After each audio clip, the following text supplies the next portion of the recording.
Welcome to Anime Out of Context, a comedy review show hosted by a basement dweller who grew up scrounging terrible fan subs on sketchy websites prior to the convenience of modern streaming, alongside a willfully ignorant soul whose only knowledge of anime comes from the shows forced upon him here. This show will contain spoilers, incorrect information, and copious amounts of adult language. Our hosts are not experts on any topic, and everything they say should be taken with a grain of salt. Thank you for listening, and enjoy.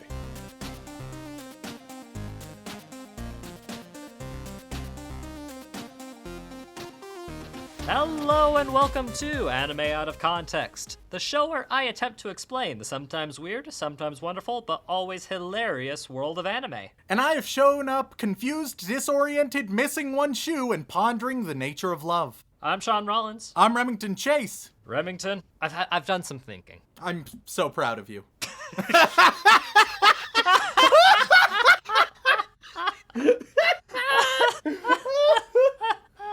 Oh, that means a lot to me, Remy.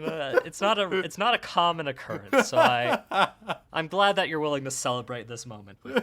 It's the little victories, you know? And what I've been thinking about is whether or not to do a particular show on this podcast. Well, I imagine choosing a particular show would probably be better than, doing all anime at once, so that would be my recommendation. Oh, you would just drop dead on the spot, man. If I told you we were watching 2 anime at once, it would kill you. Oh, God. Yeah, no, let alone every single anime. Especially, I only have a week. That's gonna be quite the task there. I mean, it's not impossible, I wouldn't say. Well, no, because I'll be dead by the 3rd day, so it'll just be a memoriam episode, And that could be really, really good. I could get Dylan on, maybe have your girlfriend will say some nice words about how you were a bitch and couldn't handle binging 10 to 200 anime. All right, coward. Mark our words. If and when this podcast does end, the last episode will be a Remington Memorial episode. It'll be great. Because you'll have either died from too much anime or have killed yourself because what you watched was way too awful. Exactly. So there we go. File that into the many promises we make. So, what's the show you've been pondering about, Sean? Well, the real question of whether or not I should do this show has been on my mind for, honestly, since the podcast started. That's a long time. Yeah, because it's been one of those kinds of shows where it's like, can I even get away with showing him this, or is it just going to be too much, you know? Because too much in what way, Sean? Well, I'm sure we'll get into it. But too much in such a way that, I don't know, it might even be too much for the people listening, is the way I feel about it. Oh, okay. Interesting. Because we've been pretty consistent on this show, I feel. We've had a few pretty solid guidelines. There are some shows that we just refuse to cover, whether or not they merit it. There have been some, basically hentai shows that I refuse to show you because, 1, I don't think they'd be an interesting conversation, and 2, I don't want to research them, quite frankly. Yeah, that's fair. But there have been other reasons. We get recommendations of all varieties all the time, almost daily. And this is just one that's been recommended since the beginning, and I just don't know if I can get away with it on a normal occasion. Yeah? Is this a normal equation, I suppose? Is this a normal occasion, is I suppose my first question. Well, that's the thing, Remington. It's not, because you know what today is? Oh, son of a bitch. Remington, it's April Fool's! Oh, this is some bullshit. I don't like where this is going. Here's the thing, though, Sean. We've celebrated April Fool's enough this year. But not on the actual day of April Fool's, which, by the time this comes out, will have happened. It's too obvious. Too blatant. Which is why I'm the one doing it. God damn it. No one would expect it from you, Remington. Son of a bitch. But me. See, I have much more authority because there's no rule saying that I can't do an April Fool's episode, is there? It should be written. We should write one. What, in the big rule of Anime Out of Context codex? Yeah, it's our tablets? It's like Fairly Our Odd Parents. commandments. We have the rules, right? The Weeby rules. And bylaw 4.2c, it says Sean's not allowed to pull Remington's bullshit on him. It's unfair. How is this unfair, Remington? Because already you have far too many. You listen. In the realm of this podcast, the power structure is normally so tilted in your favor that whenever I can use some fuckery to gain an advantage, that's just in a way leveling the playing field for a brief moment in time. But if you then use the fuckery, then it's slanted even further in your favor. It's just wildly unfair. I fail to see how this is a problem, though, honestly. Because I just feel like that this is the right thing to do, because not only am I honoring the actual holiday, but I'm doing it with a heavily requested show.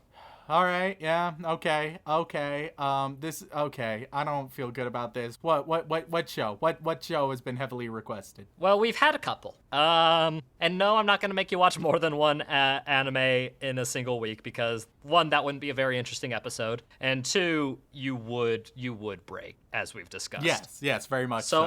I've had to narrow it down, and I've got 3 on my mind that I thought, should I do an episode on these? Maybe not. The first one that came to mind was a show called Interspecies Reviewers. Does that ring any bells to you at all by chance? Not at all. Not in the least. Not at all? Okay, so it was kind of with Interspecies, I'm going to guess that it goes like Catgirl route is where my mind immediately goes, rather than, for example, Zootopia or Dark Zootopia. What, like Beastars? Yeah, Dark Zootopia. 13 Reasons Why Zootopia. Oh, God. People who haven't listened to the Beastars episode are going to be very confused by that. But no. So Interspecies Reviewers, just a little snippet for you. It was kind of the big meme show of 2020, I want to say. It's hard to tell because that whole year blended together. Oh, great. All right. From one meme show to another. Perfect. And it was it was kind of a clusterfuck, to say the least, because what ended up happening with it was it got an animated adaptation and was aired properly on Crunchyroll. But the people watching it quickly realized, wait a minute, this is porn. Yep, there we are. Because it was listed as an ecchi show, but the show was essentially a softcore, like borderline hentai comedy. Like, it's so borderline, in fact, that the only thing that's keeping it out of the hentai category is the fact that it appears to have some level of writing and the fact that there are no visible genitalia. Because the whole premise of that show is it's set in a fantasy world, and a bunch of different fantasy races are going to a bunch of different brothels and raiding them and talking about their experiences. And that's the whole premise of the show. Yay. That's one of the options that I thought about doing. All right, well, scrap that one. What did you decide on that wasn't that one? Well, the second one that I possibly had, we've had a lot of requests to do.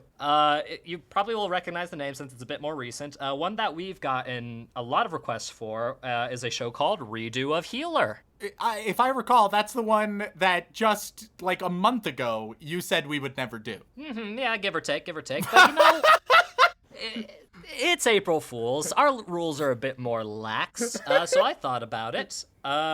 Never ain't what it used to be.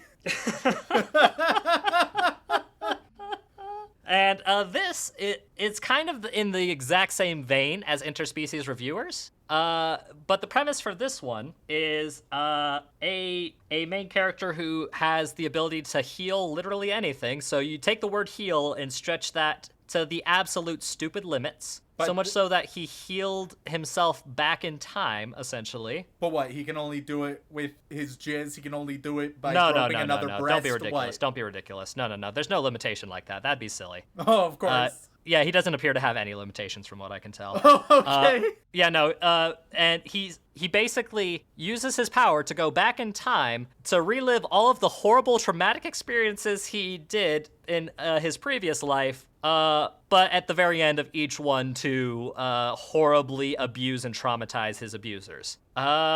Which, I mean, that could be an interesting premise for a dark story, except for the part where it's the most tasteless, offensive, gross show I think I've seen in the past year. Like, Interspecies Reviewers was at least trying to be funny and it knew what it was. This one is like a dark, gross fantasy of the grossest variety. Oh, God. And we get a lot of requests to review it. Because it's technically not a hentai because it wasn't slated as one. Oof. But for obvious reasons, I didn't think it was appropriate. But April Fools could go with that one. If Interspecies Fears does not seem like your cup of tea, of course, right? All right, so right now I'm choosing death. I'm choosing the sweet release of personal extinction. No cake. Not gonna take the cake in this regard. No, I don't think. I think it's a ploy. I think the cake, in a very real sense, it is a great falsehood, and I'm backing away into a bottomless pit. Farewell. Okay. So if those first two don't really see like your kind of thing, I do have one more. All right. Well, it's probably the one. It's probably the one we're gonna go with. So. Well, first of all, it is very shonen.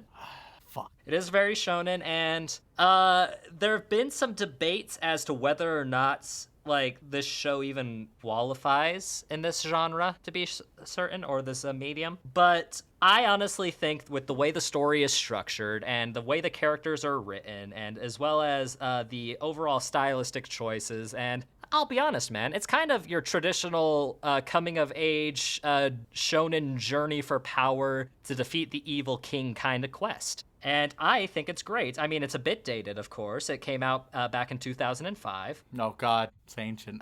Yeah. But of the three that I have considered... This is the anime that the Knights of the Round Table were watching. King Arthur's favorite character was... Lancelot Notorious Weeb. Notorious Weeb Lancelot. So if you're really not feeling about those first two, I guess we should just go with this one, because I mean, it seems like it would start out as a pretty generic shonen style show, but honestly, I think it develops into probably one of the better shows from this time period. Because Remington, the show that we're probably going to be watching today is Avatar: The Last Airbender. Oh, thank Christ! Oh. That is, of course, unless you want to do the other two. No, you can fuck right off. Get the hell out of here. Oh my God. Yeah, no, I'll gladly take this. Jesus Christ. Here I am. My heart hasn't. It's yet to start beating again. Frankly, it's just gone still. It's deactivated. It's given up on me already. It's assumed the void. But okay, this is fine. This is lovely. You see, Rem, April Fool's doesn't have to be just a torturous affair. I have given you high quality shows before. You gave me a show that increased my depression twofold, which is amazing because I was already pretty in deep, and then you gave me fucking the worst episodes of King of the Hill. I've also given you the show's favorite anime in Harry Potter, so there have been some... It was not... Hey, no. No.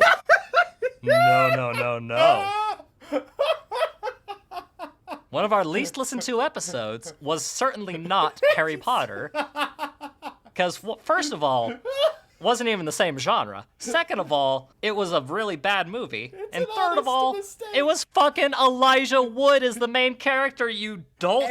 Anybody could have made that mistake. Anyway, we're not here to dwell on the past. Here we are, Avatar: The Last Airbender. So, considering the history of this show, I'm curious, how much of this show have you consumed in the past? Have you actually seen it before? I've definitely watched it when I was younger. Didn't watch it all the way through, and I know a lot of people through coronavirus, they've done Avatar: The Last Airbender binges since it's gotten to Netflix. But I never have done that so far. So I've seen a good handful of episodes, basically like enough to know the broad storyline, but not enough to know all of the important details, you know? Okay. So you understand, you've culturally osmosised this show, essentially. Yeah. And I've seen a good number of episodes when I was younger, but far from all of them. Okay, well then this is the place to start, because honestly, Remington, this is one of my favorite shows of all time. Not just from my childhood, but in general, because of how, like, excellently it does every aspect of this show. Like, anytime somebody has a complaint about it, it is so deeply rooted in opinion that it's fine to have that opinion, but it doesn't, like, take away from the overall quality of the show. Like, for example, there are a lot of people out there who absolutely despise Katara, the waterbender of the main three trio. And there are some people who will kill me for even mentioning the fact that they're Katara haters. But either way, you get those same people in a room, ask them if they liked Avatar, and they say, oh yeah, it's probably one of my favorite shows ever. Yeah, I mean, it's a high-quality show. It has deep, interesting characters. It has good action. It has emotional moments, comedy moments, cute animals, lots of different turtle mutations. Yes, because all of the creatures in this world are some, like, combination of two things. Like with the exception of, like, half of them have turtle as one of the halves. Yes. I think there's turtle ducks, which I think are probably the cutest thing. Next to Momo, of course. Yeah. And Appa. Actually, you know what? Every creature in this show is adorable. So I don't good. know what I'm talking about. One sec. Sean? Yeah. Yes. So as much as I would love to simply finish the first half by talking about how lovely Avatar: The Last Airbender is, it occurs to me that I should ask one very important question. Yeah. And so in what we're watching today, I can't recall. I just need some clarification. What's the main character's name again? Rem, don't start this with me. It's a spooky day, Sean. Yes. And you could be pulling I see. a double bullshit. The main character's name, huh? Yeah. You mean the kid with the bald head and the arrow tattoo? Yeah, that's the one, the Avatar. You know, potential master of all four elements, savior of the world as we know it. Yeah, I just need to know, like, what do other characters, when they say his name, what do the other characters say when they say his name? Well, I know Zuko always refers to him as Avatar. Well, of course. But, like, no, I'm not talking about when they're giving, like, titles or nicknames. Just very specifically, when the other characters of the show are calling him his name, what do they say? Well, I mean, I believe I've heard them say that he is their friend occasionally. You know, the Avatar is a very common one, even amongst his friends. But his actual name? Yep. God, it can be a little difficult to pronounce sometimes, Rem. I think you should be able to manage it, Sean. Okay, I'll give it a try. I mean, pronunciation has never been my strong suit, but I am getting better. The main character's name, Remington, is in fact Aang. I'm not doing that to you. I'm not doing that to you, Rem, because I would have had to research it, Rem. Do you know how hard it would be for me to sit through that fucking movie that should not be named again? I will say, I'll confess now, because it'd be inappropriate now to move forward with it at any time, and I have plenty of other ideas. But I have gotten multiple suggestions to do that to you in a future April Fool's. But now I won't. I'm not gonna do it. I have plenty of other ideas. Unless this is a fucking double bamboozle of your own, in which case the next time we do an April Fool's, this is what it'll end up being, and I'll have forgotten about it by then because I never fucking know when you plan to do these damn things. Who's to say? Oh, God. Well, before we begin, at least let me give a brief synopsis for, like, the two people who have never heard of Avatar. You know what? Fuck it. I'm just gonna read the actual opening of the show because it does it way better than I could. Yeah. So this is the opening narration for the pilot, and it sums up the show way better than anybody else ever could because Avatar is amazing in all ways. Water, earth, fire, air. Long ago, the four nations lived together in harmony. Then everything changed when the Fire Nation attacked. Only the Avatar, master of all four elements, could stop them. But when the world needed him most, he vanished. 100 years passed, and my brother and I discovered the new Avatar, an airbender named Aang. And although his airbending skills are great, he has a lot to learn before he is ready to save anyone. But I believe Aang can save the world. First of all, I love that opening narration so goddamn much. Oh, God, it's good. But it does summarize everything in the show succinctly and perfectly. You got 4 nations. One of them did a lot of bad things, and the one person who could potentially save the rest disappeared and has recently reappeared. And the story is of Aang and his friends going on a journey to learn the other 3 elements and hopefully stop the Fire Nation from doing its evil deeds. And if you haven't heard of the show until now even, go watch it. You don't need to hear Remington's opinion. Just go watch it. You'll love it. It's 60 episodes for the whole series. 61, I think, actually. Shauna, I feel some new information has just come to light. I feel like I should briefly mention. What's your new information, Rem? So while you were doing the synopsis, I was taking a BuzzFeed, and Okay. I mean, we could have used that for like a pre-banter, but that's fine. How were we to know? It doesn't matter. Don't worry about it. Because as our listeners will know, especially our patrons, I, for some reason, and multiple times it's been confirmed, am a Sasuke, and I disagree with this very much.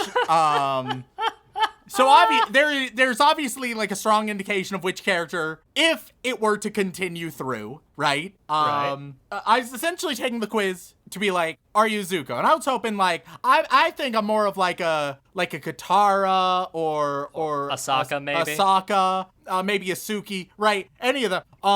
But no, I'm fucking Zuko. I can't escape this hell. I can't get out of this Sasuke black hole that BuzzFeed places me in time and time again. How does selecting Hungry Appa mean that I'm I don't get it. Look, man, let's face it. Of the 2 of us, you are the Sasuke. I guess that makes me the Naruto, and I don't know if that's worse or not. Life is fucking rough, brother. But hey, at least in this case, Zuko is an amazing, well-written character who I love and adore dearly. It's true. Whereas Sasuke, that's that. That's the end of that thought. So, without further ado then, Rem, I could gush on about how amazing the show is, but we'll do that in the second part. So for now, let us go and watch some Avatar: The Last Airbender. Previously, And I've got 3 on my mind. Interspecies reviewers. Redo of Healer. Avatar: The Last Airbender. All right, so right now I'm choosing death. up next. Although I will say this isn't a great episode of like television, it is still better than like the vast majority of anime that we watch. I feel like her fuckbomb wouldn't be as satisfying. Now, back to the show. Ladies and gentlemen, we are back after consuming the first 10 episodes of the ever so amazing and wonderful Avatar: The Last Airbender. And if I say I'm overzealous, that is because I am firmly in the cult of Avatar: The Last Airbender. I always have been and always will be. But the question remains, Remington, where do you stand on this? Well, you know, when I was young, I remember really liking Avatar: The Last Airbender. Didn't watch every single episode, but I tried to watch it whenever it was on, right? It was one of the main shows that, like, if it was on, you would watch, the heavy hitters. And this has happened before on the podcast. We've watched a show that I have liked as a young one, as a youth. And thus far, young Remington, as we've learned, has decent taste. I've yet to strongly disagree with young Remington on anything too strongly thus far. Remington, are you about to compare Avatar: The Last Airbender to Death Note? God, that would be a fantastic show. That's the show I want. Because oh my God. I feel like those are the 2 like main young Remington shows we've Yeah. talked about, and I don't know if I can find too much common ground. Well, young Remington, you've done it again. You are yet again correct. Avatar: The Last Airbender, obviously a good show. Clearly. Objectively, you might say. It's just real solid all the way around. That being said, its first few episodes, namely its first episode, episode 1 and 2, they're okay. They're fine. It gets better. after the first couple episodes. I'll put it that way. I mean, yeah. I mean, we've got 61 of the episodes to work with, so of course. Hoo-hoo. It could only get better, Well, surely. Episode 1, it's almost entirely exposition. Well, look. It was the early 2000s, and it's a kids show, so you gotta kind of be prepared for a good amount of exposition and such. You know, there's not. Yeah, they don't open up with like subtlety or nuance or even good acting. The acting is a bit not good in episode 1. It once again gets better. Episode 1, whoo-wee, they're figuring it out. Episode 1, the basic premise, though I'm sure like nearly everyone knows, you have Katara and Sokka, brother and sister from a water tribe at the South Pole. Yeah, the Southern Water Tribe, to be specific. Adjust his glasses. Which is just like a very small little village of like 15 people, half of which are toddlers. And they're out and about, and eventually they find the Avatar. And it's like, well, shit, here's the Avatar. Meanwhile, they're being chased by Zuko, a disgraced firebender boy, and his uncle on a big ol' industrial ship. So that's basically episode 1 in a nutshell, just establishing who the fuck are we talking about, what are their goals, and what are their basic personality traits, which, although I will say this isn't a great episode of, like, television, it is still better than, like, the vast majority of episode 1 of anime that we watch, because it establishes characters, relationships, goals, and world. There we go. You're lucky to get 1 or 2 of those in your standard shonen episode 1, unfortunately. I mean, I feel like that's a bit harsh, but, you know. Oh, but it's also so true. I mean, if you think about it, this is a shonen anime in a lot of ways. I mean... One thing I'm amused by in episode 1 is they have a strong insistence that they want to establish, like, in-world, that elemental bending is not magic. And it feels very much like any zombie movie that calls the zombies by another name. It's like, oh no, but these aren't, like, zombies. These are something else. And I just found that funny. Not because they call it something else, just because they are very insistent in this episode about it. Well, I mean, bending doesn't solve all your problems, surely, but yeah, no, it's magic. It's magic with martial arts. It's 5e monks, the elemental monk, but not as awful as it is in text. Truth. Episode 2, pretty straightforward. It's just like preparation for confrontation between Southern Water Tribe and the firebenders that are showing up with Zuko. That happens. They confront one another. Aang is like willing to send himself so that others don't get hurt. They end up saving Aang. There's an Avatar state. Cool.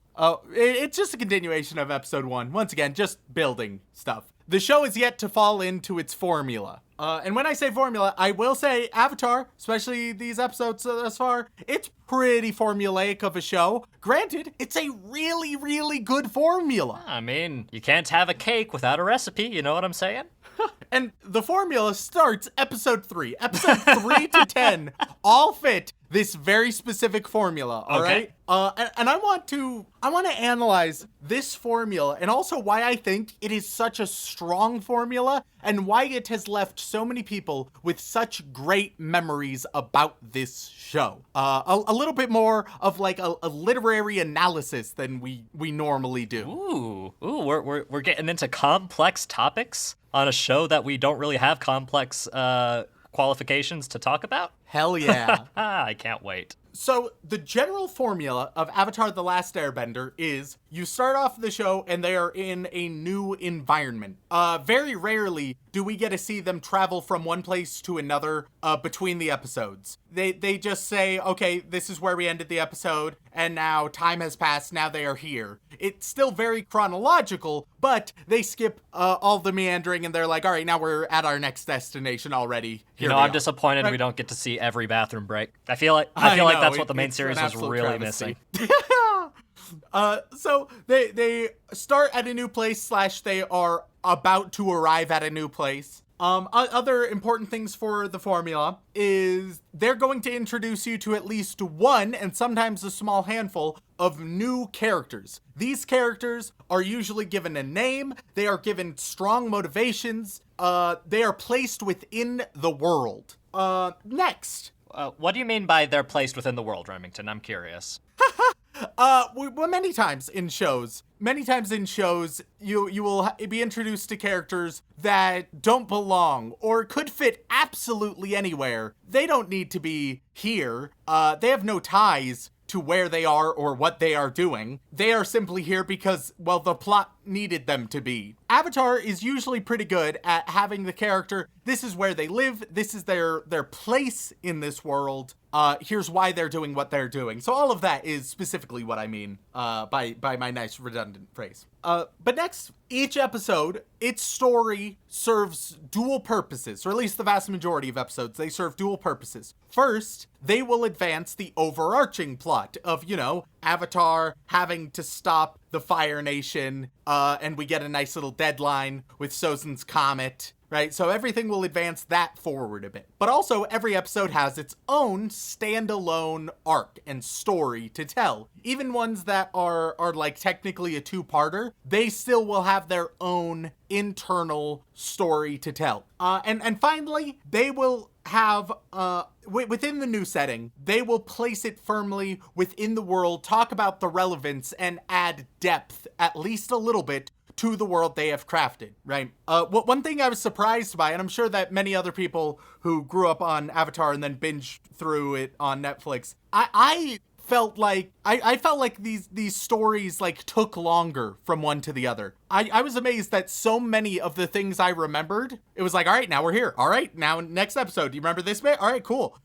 Because it felt like they were going on such a grand journey. So the fact that it all happens, it's a very fast-paced show. And while sometimes it can veer into a little bit rushed, I think usually it makes it work because it adds that depth. And so, with everything that I've said, here's what specifically this formula accomplishes. Primarily, it makes you feel like the world is deep and alive. Whenever it introduces you a brand new character, and usually it'll introduce a few ensemble characters and then like at least one character with a name and a backstory and details about it. So those characters, they'll add depth to, and then they'll add a few ensembles to flesh out the environment a bit more.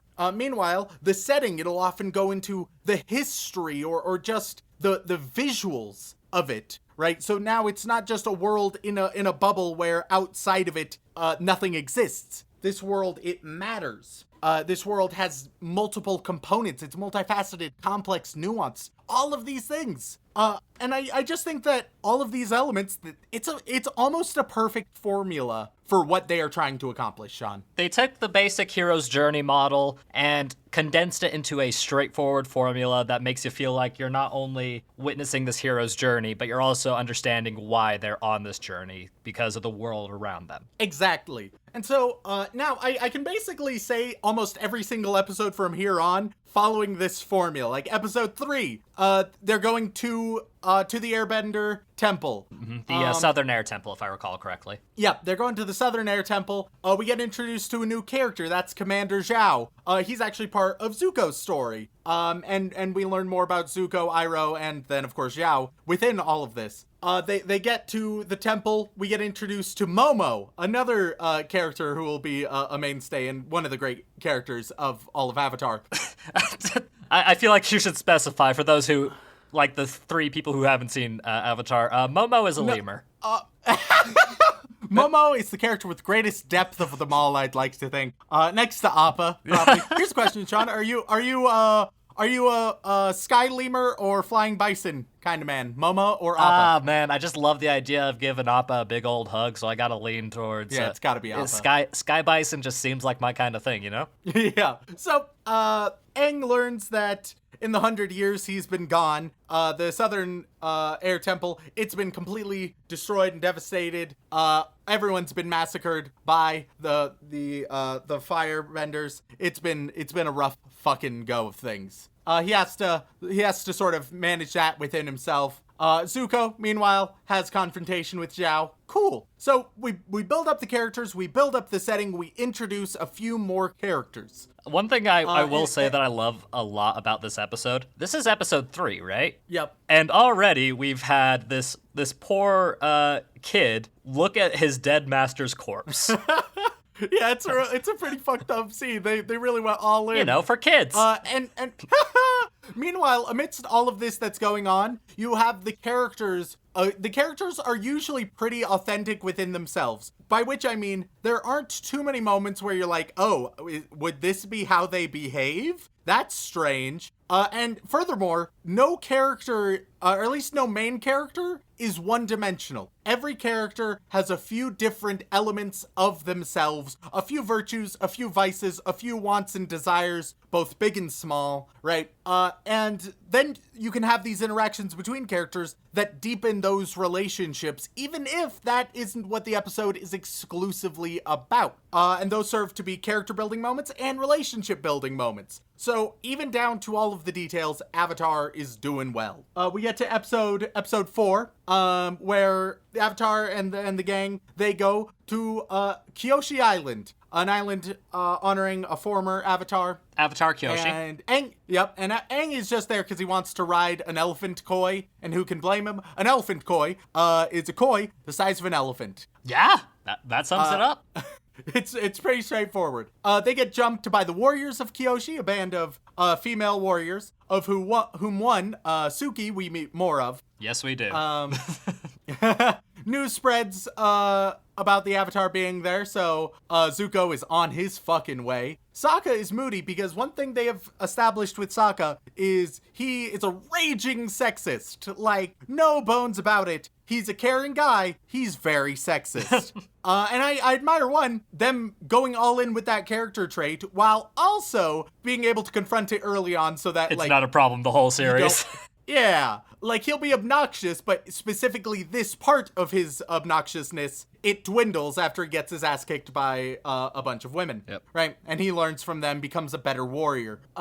Meanwhile, Katara starts to get a little bit of jealous, which is an ongoing character trait of hers, jealousy and envy within Katara, because Aang has a bunch of fangirls. They apologize, everything is fine, but there is a gigantic serpent, the Unagi, within the waters. There's some drama with that, where Aang has to dodge the Unagi. And then, of course, the Fire Nation arrives. They light everything on fire. They're like, give us the Avatar. Everyone's like, we don't know where he went. God, my knowledge of Japanese is betraying me. Unagi, if I remember correctly, is literally just eel. So it's an eel snake. Yeah, and it's a Leviathan eel, more or less. I will say the end of this episode is a bit too sudden and convenient.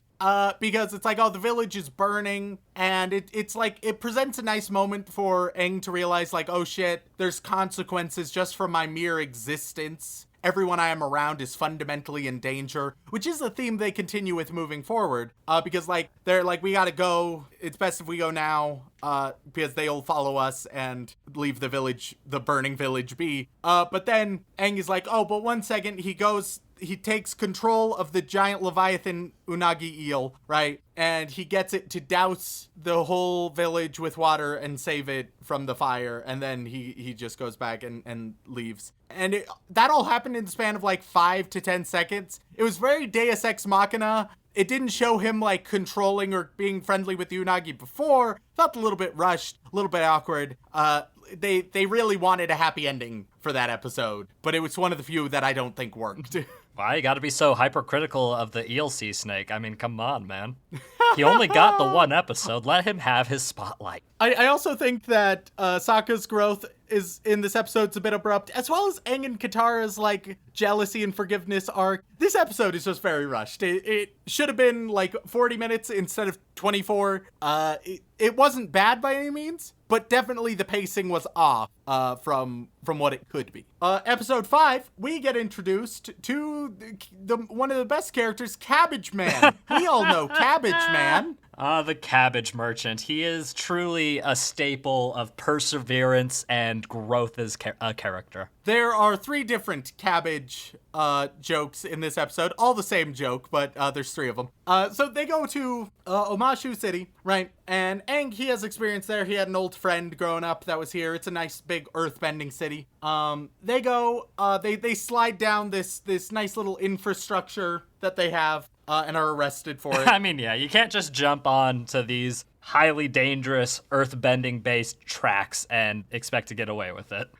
Yeah. One thing I will add, like, as they're sliding down these chutes, basically, these supply chutes, Avatar has amazing action sequences, both within its fighting, which are obviously well done, but also just, they have so many other moments of action, such as sliding down these chutes, that are interesting and engaging, both like well choreographed, interesting moments, often inducing comedy. Like one moment, their little cart is going towards a shoddily built wooden ramp, right? We see the ramp, and then it just goes straight through the rock that's holding onto the ramp. It's just a nice little, pretty subtle moment. And I adore the action. The action is so well done. One thing I've complained with many times on this podcast is the number of shonen where it's like, okay, it's supposed to be major big fight scenes. It's all about the fight scenes. And then the fight scenes are just absolute trash. Like, there's no thought put into them at all. It's just like, oh, okay. The characters aren't interacting. They're just doing one big move versus another. Within Avatar, characters interact with each other and the environment in the action scenes. It's so lovely to see. You could literally do a scene-by-scene breakdown of just about any fight in this series and get all kinds of fascinating content out of it, which, I don't know, that might be something I'd be interested in doing in the future. Maybe for a bonus episode. Who knows? So they get arrested and brought to the crazy king of Omashu, who throws them a lovely feast. Before finding out that Aang is the Avatar. By now, granted this is a show for kids, but if you're not a kid, you probably have picked up that this is Aang's old friend, now a crazy old Boomy. man, a good old Boomy, who's fantastic. Yep, Boomy the Boomer. If you haven't picked that up, it'll be a twist later, I guess. But well, it won't anymore. You just apparent. spoiled it for everybody. This show's 15 years old, brother. And you still haven't seen all of it, so I don't know what you're talking about.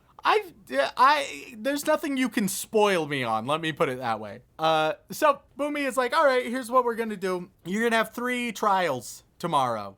So he kidnaps Katara and Sokka. He puts some rings on them that's going to encase them into crystal. And he's like, all right, 3 challenges. First challenge is getting a key from underneath a waterfall in a nice cave, ton of stalagmites and stalactites all over.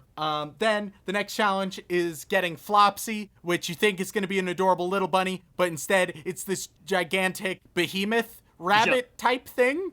A behemoth rabbit warthog. Whatever you're imagining, go with it. It's like if a grizzly bear, a rabbit, and a warthog had a very interesting night. And then we're even bigger. And then finally, a duel with one of 2 options. Aang gets to choose his opponent. Aang ends up choosing Boomy, thinking, it's an old man. I'm being clever. But no, Boomy, he'll wreck your shit. He's a buff as fuck old man, who's a great earthbender. So they battle in a really well done scene. And Boomy acknowledges an element of both Aang's fighting style, but also one of the major themes of the show, mentioning to Aang that sooner or later he'll have to strike back, because Aang's fighting style is very evasive and defensive. He's a pacifist. He does not attack. Yeah, and he more impresses Boomy than defeats Boomy. But it's a real solid fight scene. Once again, super creative, super interesting.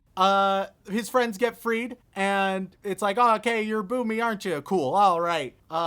And of course, it's correct. So there's just a nice little moment between them, and that's episode 5. Great episode, in my opinion. I would agree. Episode 6, we can go it's pretty straightforward. The setting for this one, there's a new little earthbending village that is subject to the control of firebenders right now, right? And they're not allowed to earthbend, otherwise they get imprisoned. One kid, Haru, that we meet, he ends up getting imprisoned for saving a guy in an ultimate act of betrayal, showing everyone you cannot trust old people. I think that was the message they were going with. Yeah, so if you see an old lady just in the middle of the street and a semi is coming, just let nature take its course. You know, and then Aang disguises himself as an old guy to get into Omashu in the first place, so you can't trust old people. No. Aang himself is just a really old fuck, but he gives the presentation of being a young boy. Don't trust old people. His ideas are outdated. You know? It's time for the real young people to rise up. So yeah, that's, as we've learned, that is the message of Avatar. Or in other words, okay, boomer. So okay, boomy.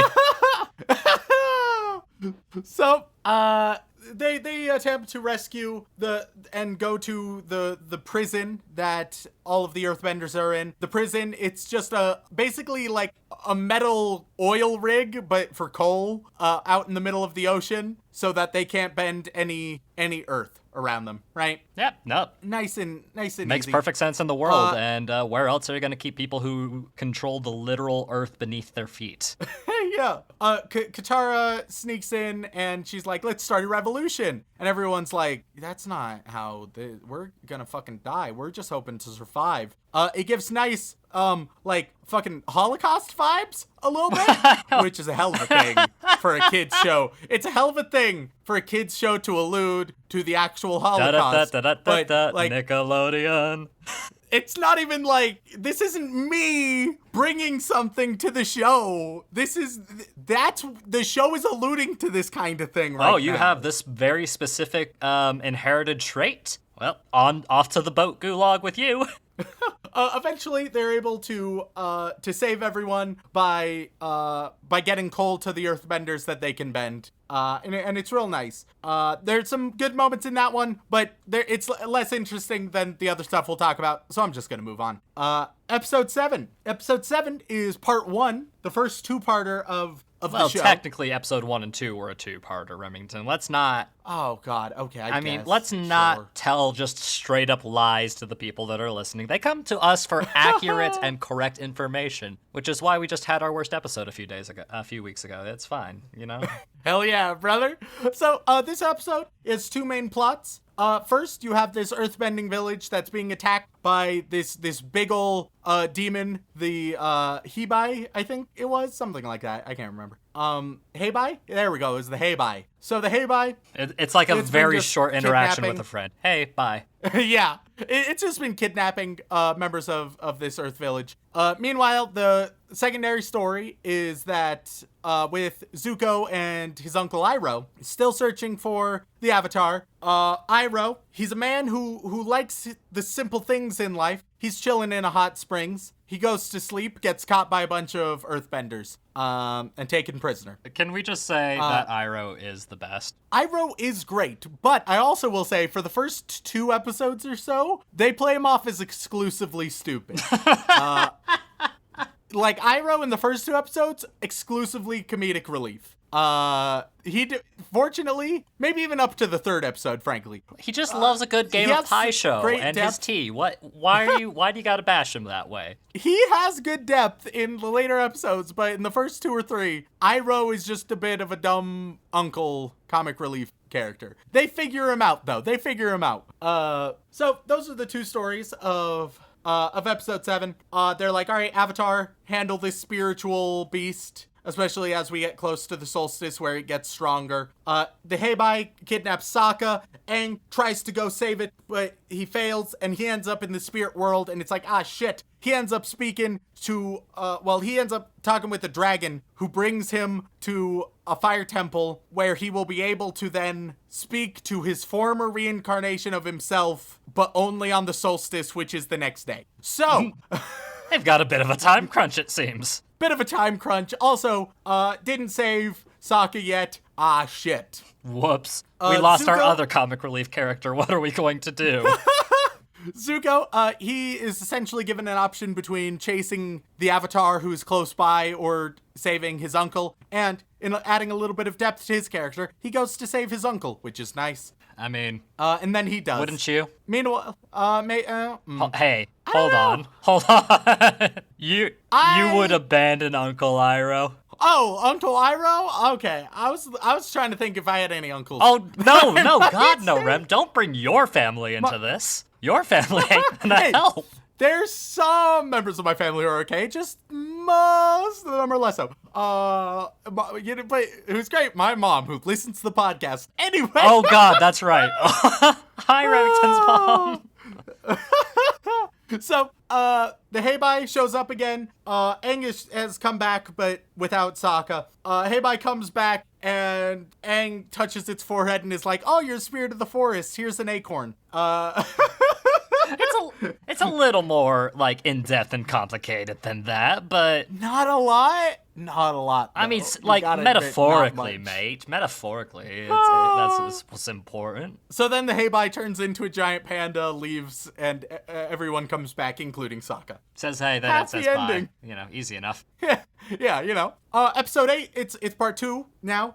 The Solstice, they only have a day. They gotta get to the Fire Temple in Fire Territory. That's dangerous. How's that gonna work out? So they're on their way. Zuko very close behind. But there's a Fire Nation blockade set up by Commander Zhao. And Zhao, not a fan of Zuko or the Avatar at this point. I don't think there's anything that Zhao actually likes. I think he just likes to hate things mostly. It's true. So, they have to dodge the barricade and the many ballistics that the barricade is using, both on Appa with the gang and also on Zuko and his ship. But both Zuko and Aang and his crew are able to make it through. They're on their way. They make it to the temple where a bunch of Fire Temple sages are like, yeah, no can do there, Avatar. Fuck you, brother.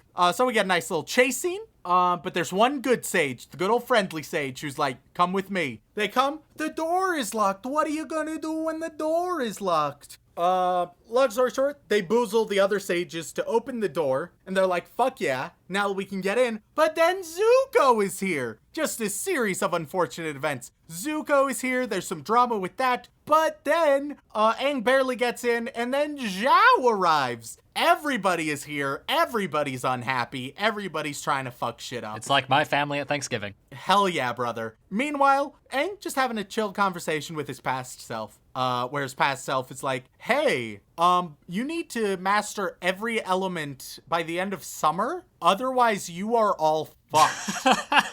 And they say that exactly in that way. It's verbatim, and you're like, oh, damn. They only get one F-bomb for season, and this is where they dropped it. They gave it to Avatar Roku, man. I thought they would have given it to Sokka for a joke, but no, they went for, like, the serious fuck. That's a strange one.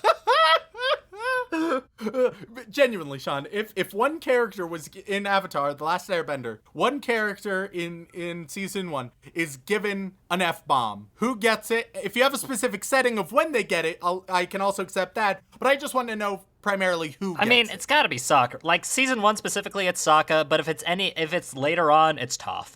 That's just that's just the way. I don't know. I think Katara might get one. I don't know, man. I feel like her fuck bomb wouldn't be as satisfying, you know? Like, it would definitely be in one of her moments of anger and envy and jealousy. Whereas with Sokka, it could be very good. While Sokka is angrier and more frustrated more often, Katara is angrier on a deeper level, is what I'm thinking. You want some depth to this fuck, is what you're saying. Don't I always, Sean? That's what I always request from you. So they're able to escape the deep fuck, and then it's a shame we can't call the episode 9. that. I know. Episode 9, pirates. You get pirates, and you get Zuko, and they're both going after the Avatar because Katara stole a waterbending scroll. Katara's also super jealous that Aang is super great at waterbending without even trying because he's the goddamn Avatar. There's some nice drama, fights. Zuko loses his ship. Avatar and the gang, they escape. Pretty straightforward episode. Real solid. Good action sequences amidst everyone, right? Plus a little bit more exploration into Katara, which is very much needed. Yeah. Finally, episode 10. Episode 10, we get the episode that's famous for Jet. Yes. Jet is the star of this episode. They're walking into through a forest, and the gang finds a Fire Nation camp that just attacks them. But the Fire Nation camp is ambushed by this guy and his so-called freedom fighters. His name is Jet. He has his crew. They hide out in trees. It's what and they he's do. so cool. He's got hook swords, and he chews on a piece of grass, and he's got the shaggy black hair. Isn't he just dreamy, Remington? He is he's a very dreamy cult leader. And I will say, they do fantastic with showing his charisma. There's a general sense of unease, especially on behalf of Sokka. Meanwhile, he's flirting with Katara, making friends with Aang, even being very friendly towards Sokka, where oftentimes I feel like people, they fuck up this trope, right? Because there's almost always one character who's like, I'm on to you, right? And sometimes shows will fuck up this trope by having the character treat the one who's on to them poorly, right? So if Jet treated Sokka poorly, that doesn't work. But no, instead, Jet is like, oh yeah, Sokka, you're fucking great, and I have to actually have to thank you. You saved my butt out there, blah blah blah, shit like that, right? Yeah. Just real solid cult leader tactics. A real interesting character. And this episode, it's largely a commentary on like tribal essentialism, where Jet and his crew, they believe that if you are Fire Nation anybody, even a civilian, then you are 100% the problem, and the ends always justify the means. One thing I will say, Jet has this plan, and it's the only like poorly written part about Jet. Jet's character work, super interesting. His dialogue, endlessly engaging, like top tier shit. His plan of flood a city full of earthbenders and like five technically, like five. Yeah, technically under Fire Nation control, but also then the Fire Nation could just take control of it again if they built it up, or built it up brand new, or just ignore it. Like, it's just a dumb plan that doesn't fit. So that, I think, is another like small writing error. I think they could have had a better justification and situation for it. But they only had the one episode though. That doesn't until Jet comes back later down the line. Spoilers. Whoops. Yeah. But yeah, I mean, he's too good of a character to only have once. Then again, Avatar, its key ingredient is having a billion characters who are too good to only have once. And the secret is you show them usually twice. Usually you introduce them and then you have a cameo later on, either like give them another episode or just as a little cameo in the background, and you're like, hey! And that's usually how they handle it. Heat up my tea. Which works. It works. But eventually the dam, it does explode, but Sokka warned the city, so ignoring all of the infrastructural damages of the entire city and all of their houses and homes and belongings completely flooding away, everything is saved. But yeah, so this episode, real good, interesting characters, a bit of a dumb plan. Well, to be fair, he is also just a teenager. Well, yeah, but he presents himself as much smarter Oh, than yeah, no, this he's really, very smart, really very dumb intelligent, plan. but he's also really stupid when it comes to actually dealing, like, he's great at, like, the start and, you know, the build-up. It's just the prestige he fucks up. But yeah, so I'm gonna critique Avatar's writing, at least in that small regard. It's not perfect. Avatar, it is a really, really good show. It is not a perfect show. And that's where we're getting the angry emails from. I know, it's here I am singing its praises for 50 fucking minutes, but there'll be people who are like, oh no, how dare you say that it is not the single greatest thing of all time ever with no flaws. There are no flaws in Avatar: The Last Airbender. That was good. I like that. You actually That was a real good understood one. the reference there, did you? I thought it was sufficiently subtle, and now as we talk about It'll it, be every completely moment it ruined. becomes It'll be less just so. completely ruined, and all the joke is gone, and people are like, yes, why do we listen to this show again? Comedy? I don't think that fits. But out of curiosity, there is one thing about Jet that I want to mention that I think you'll find interesting. There's a sect of people out there who absolutely hate everything about Jet, and not because Jet, does bad things, but they just hate Jet as a concept and as a character. What do you think about that? I mean, I guess I would need to see the reasons.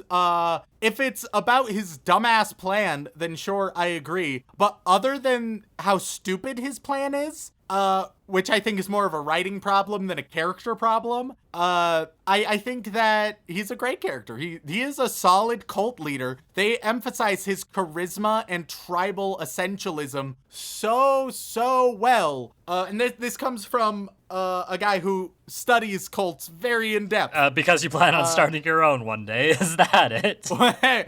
Hey, man, who knows? I am a pure academic, Sean. You're just looking for the right combination of words to get all the weebs that listen to our show to follow your every beck and call so you can take over the internet. Is that your grand plan?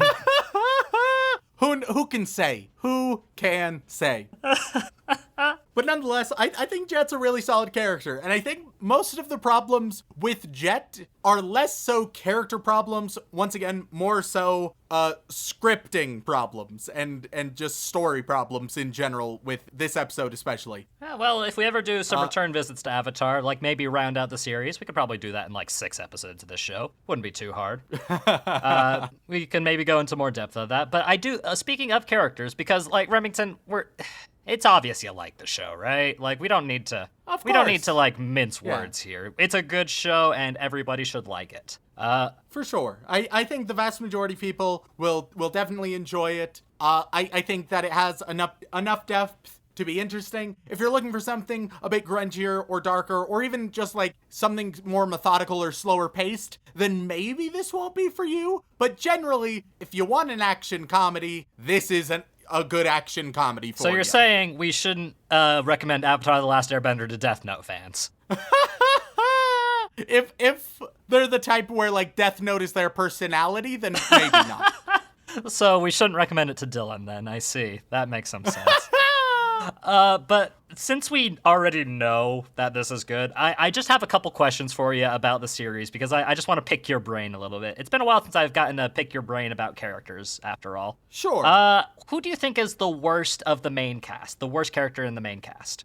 Based on what you've seen so far, at the very least. And I would consider the main cast to be... Okay.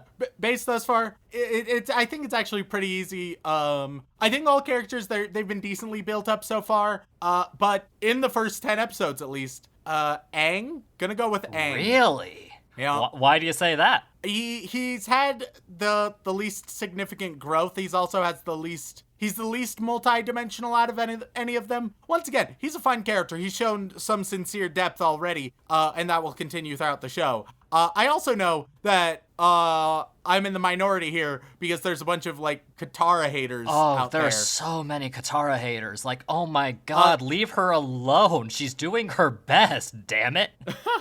Like, and don't get me wrong, like, I don't know, I guess it's like, I understand if you're like frustrated at Katara, but I don't think she's a bad character. Like, she can get irritating at times, but I think she fits her characterization well, and it's good enough characterization. So. Then who do you think is objectively the best character of the main cast?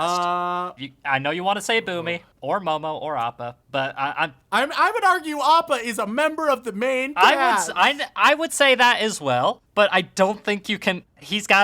Let's just say he's an S tier, and we're trying to find the A tiers right now. Oh, fuck. I think Zuko thus far, weirdly. Really? And why's that? Yeah, but though I will say all the characters, they're pretty close. Like, I'm definitely splitting hairs on this. I think Zuko, especially after the episode where he decides to save Iroh rather than chase after the Avatar.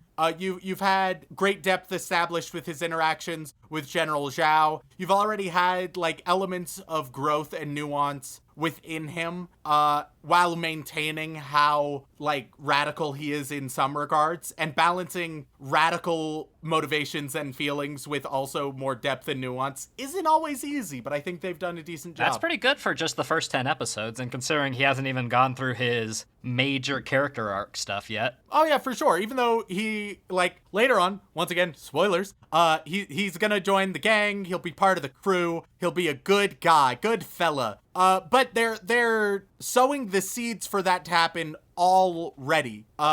It makes sense within his character that is the arc that he goes down, and already from the first 10 episodes, it's very clear that he's sometimes plays the role of an antagonist, but he's just another protagonist, and it's made that abundantly clear by now. See, I knew this was a good show to show you, Remington, because there was no way you were going to be able to piss me off in it, because, come on. The bad things you can say about Avatar are so nitpicky and hardly relevant that if any true fan of the show has, like, heavily disagrees with you and they'd need a really good reason, and honestly, I can't find a good reason to disagree with you on any of these points. Yeah, it's like there are some episodes that are less great than others. There's some pacing issues sometimes, some weird writing decisions, but these are the exceptions rather than the rule. Like, I can't wait. I want to do more episodes on Avatar because I can never stop talking about it. Like, I eventually want us to get to Tales of Ba Sing Se, and of course. If you're not familiar, it's probably one of the best episodes of Avatar just as a standalone episode ever. And has one of the best mini episodes within that episode. And it's just, oh God, I want to talk about it all the time, but we're nowhere near there yet. So I suppose the real question is, Remington, any chance you want to sit down and watch a bit more Avatar with me, like right now maybe? Because I really want to watch the show again because I love it so much. You know what, Sean? Why not? Yay. We did it, folks. We got him. We found one that show that Remington could actually be positive about for the whole experience. But thank you all so much for tuning in. We really appreciate it. If you enjoyed me fangirling over one of my favorite childhood shows and Remington not crushing my soul for once, then you can head on over to wherever you get your podcasts and leave us a review, whether that be Apple Podcasts, Podbean, Stitcher, Spotify. And if you'd like to help us grow, word of mouth is a great way to do it. And if you'd like to support us even more directly, as well as gain access to lovely bonus content, you can head on over to patreon.com/animeoutofcontext. And also have the opportunity to have Remington horribly mispronounce your name or apparently read a sentence as is the trend on this show. Okay, Remington, who are we thinking this week? Well, of course, I would like to send my regards to all of our bland bitch protagonists, as well as our magical girls. But moving on, we reach the yandere waifu tier, who through an Agne Kai battle are going to leave us scarred forever, hunting for the Avatar. And on that list we have week 2 of jokes. What do you call a sleepy anime girl? A yandere. Weeps are as plentiful as grains in the sand, but there's only one Remington-sama. Juliana, totally God. The world shall know propane. The Emperor protects. The guy that makes you say cunt on your podcast. Snap snips. Sean Oni-chan Baka Uwu. Seon Evangelion is trash, get over it. Scoopy loopy boopy doopy hoopy goopy oopy. Say and Joey Wheeler, hey yokes, my milkshake brings all the boys to the yard. Sarah Birch, Sammy Pritchard, Salty Pretzel, Sequoia Faye, Reverse Gizmo, Remington Merrill. Remington is not a man of culture, Foxen Boy. Redneck Weeb, ready to be isekai. Mahu no Pug Tears. Loudly say this please, Ha-cha-ma-cha. Lonely Geek, Oh, that was so close, but so far off. It's what I was told, man. I know it's what you were told, but don't worry, man. One day I'll explain all these VTuber references to you. God damn it! Lonely Geek 23, Kitty, Kazubrako, Jax, Jacob Livingston, Jack of Spades, Ichigo Simp 015. I don't want to make more work for Dylan, so just insert Remington's good opinions here. Alright, well, the weebs like it when a boy fucks the moon. Like, I get why the weebs like it. And we're done. Thanks. H-Wood, Hanakawa, Glenn Michael Dolan, Ghostly Bishi, Sean rapping Christmas carols is my religion and antidepressants. Oh, God. See a better doctor. Devin McCutcheon, Darth Pikachu, Darkstorm713, Danny Morabito, Cynical Witch, Christian Crawford, Cheese Monkey, Brent Adams, Ariel Bird, Apostle of the Church of Remington, Anime Duck, Andrew Sinclair, Andrew Rowicki, Elise Howard, and Alexander Nasiensenyo, and 3 raccoons in overalls pretending to be a child working with 2 teams of raccoons. Raccoon-made kids in a stack in a trenches coat as a man. I had a stroke reading that. You shouldn't do that on the podcast, mate. I mean, it may be audio, but we don't want to give them too much to work with. Moving on, we reach the Boy Wizard tier. And everyone on the Boy Wizard tier representing Elijah Wood is gonna get an interesting fact about Lord of the Rings. Man, the barrel is so empty you've gone to a different barrel. We do what we must because we can. We have the Brown Mamba. You are going to get the fact that Sauron has a rich backstory and at one point turned into a vampire and hidden into the woods with werewolves. Yeah, I forgot about that. Spicy Log Horizon is one of the best written isekai. Use the BS rule hot take. You are going to get the fact that Elijah Wood created his Frodo audition tape in the backyard with a homemade Hobbit costume. Huh. Dedication. Rare Anata no Sogu Soba ni Iro Yokima Mana Tenshi Tachi Kumiko. You're going to get the fact that Nicolas Cage was offered the role of Aragorn in the first Lord of the Rings. See, I knew that. But he turned it down. Yeah, no. Yeah. Would have been very Would have different. been so goddamn different. Could you imagine? So much better. Hey, hold on. Don't diss my man Pilkster, Vigo. the Symphogear advocate. Pilkster, you are going to get the fact that there is a Russian book from the 90s that retells Lord of the Rings from Sauron's perspective. I can't imagine it's very good. Yep. Who knows, man? Sounds like bad Lord of the Rings check fan it out. fiction to me, but what do I know? MT the Poet. You're getting one of the famous ones, and that's when Viggo Mortensen kicks a helmet and breaks his toes. Breaks his toe. He did it right there. He actually breaks his toe. Sorry, it's an impulse. Every time you hear about it, you just gotta kind of. Oh God. I'm one of those people that it can be insufferable to watch Lord of the Rings with because I'm like, ooh, but and this happened, and this, and this, and there was. I'm such a nerd. Miguel De Leon, you are going to get Tolkien. He typed all of the Lord of the Rings using just the two-finger pecking typing style. Good God. Oh dear. Lolicon John, the fourth of Cell Block B, you are going to get the fact that this one's not even a fun fact. This is just like how the story goes. Tolkien considered Samwise Gamgee to be the true hero of Lord of the Rings. Well, yeah, because he is. I mean, I call Bone Drew daddy. You're going to get the fact that when Tolkien wanted to publish the Silmarillion, there was a misunderstanding and the publisher rejected it without even reading it. And that's what led Tolkien to instead write The Lord of the Rings. Huh. Enrique Perez Torres, you are going to get the fact that, oh God, there's so many bad facts. You get the fact that there are not many good facts on this website, and I'm sorry, Enrique. I've got. You get the sad fact of life. I've got one for you.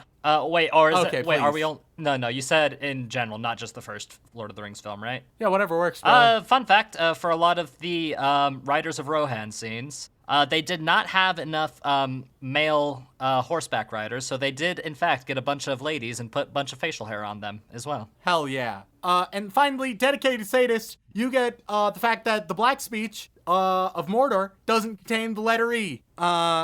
Meanwhile, elves fucking love the letter E because you smile. What? Dude, I don't fucking... I don't know. I think you're losing steam, lad. Dude, I don't know what to... That's... Whatever site you chose, They have a source button? Wait, they have a source button? The source button brings me just back to their site. what the fuck is this? That is bad. Oh, where did you get this information? Right here, baby. Moving on, we reach the final tier. Shevin and Musco, Corey in the house, getting into the White House. Everyone, you're going to become a specific kind of bender. Zachary Shirley was referencing what you thought I was referencing, and I subscribed. You are going to be an elf bender. You only bend elves. What? Wait, what? Hold on. Don't worry about it. Don't worry about it. Oh, no. Don't worry about it. Uncreative Cretin, you are BDSM Charizard bender. Oh God, no, that's not how I wanted that to sound. You just I made the wanted concept it of the to first sound- one bad and made it worse. I'm so sorry, Uncreative Cretin. You're not even gonna change but it. You're just gonna leave them with that. No take backsies. Silicon Spectre, you are going to be you're going to bend the truth. Is what I'm calling bullshit on what you say. Amoto Haigao Uwu Rem Oni-chan Baka. You are going to do some gender bending in your fan fiction. Just all the characters will be switched over. And last but not least, literally my own mother. You are going to bend water. Keep it nice and non-adventurous for dear old mom. If you would like to contact us, whether it's for a comment, question, feedback, or recommendation, you can either tweet us at AnimeConPod on Twitter or send an email over onto animeoutofcontext@gmail.com. Once again, guys, thank you all so much for tuning in, and as always, don't fuck your sister.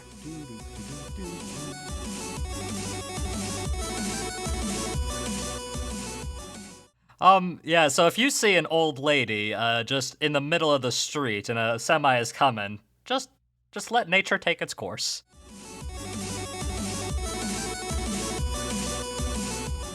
I can't get out of Sasuke's hole. Remington, are you about to compare porn to Death Note?